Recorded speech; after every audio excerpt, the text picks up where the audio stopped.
Hello, in this video tutorial we would like to show how you can easily and conveniently check the mobile data usage on this Doogee S98 smartphone.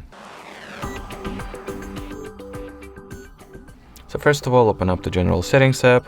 Here, go for the mobile network category. Choose what particular SIM card you would like to see the data usage of. Let's say I'll go with the Play 1 SIM card.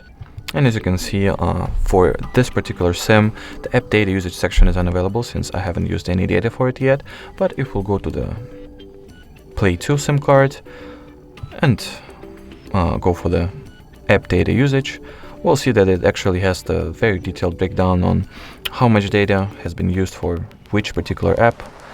And basically that is pretty much it for this video, as you can see right here.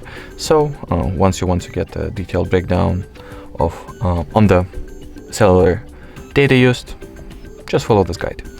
Alrighty, so that was it for this video. Thank you so much for watching, and bye bye.